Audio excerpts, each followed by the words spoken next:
今仔继续来看新北市新店的行政街半暝3点火烧厝，讲是一台停伫巷仔底的车，突然间导火烧起来，这个火是炭烧到边啊2户的面体。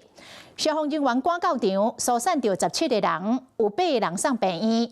警方调这个监视器看，竟然是车主家己放火，伊伫汽车的四周围放迄个瓦斯罐点火烧车。讲是因为车主要甲兄弟借钱借无，才全放火烧车。警方已经抓到这个车主，讲这个车主进前都有放火的前科。半暝巷内，这台车熊熊导火，还有爆炸声。一个查甫人敢若无代志的为车后壁出现了，无偌久就惊离开现场。规个车拢导火，佫一直有爆炸声，因为现场有真侪卡式炉的瓦斯管啊，敢若是车主调工放的。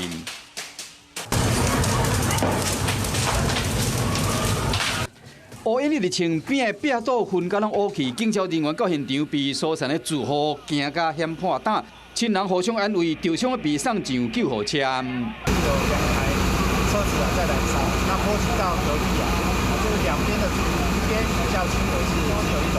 都有1人。昨天爆炸声好可怕，而且那很臭，有没有？它是什么样的物质，或者是什么？整个车子烧掉了，然后烧到房子啊。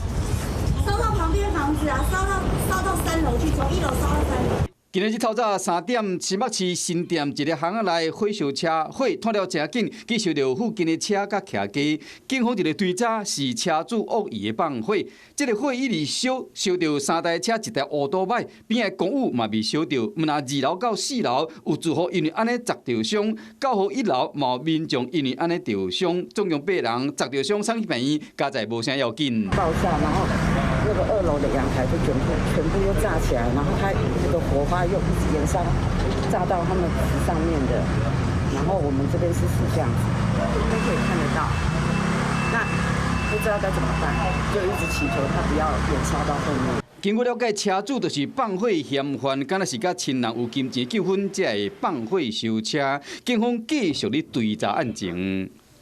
Hello， 我是林仙怡。想要抢先掌握最及时的新闻资讯吗？赶快订阅、按赞、开启小铃铛，锁定华视新闻 YouTube 频道。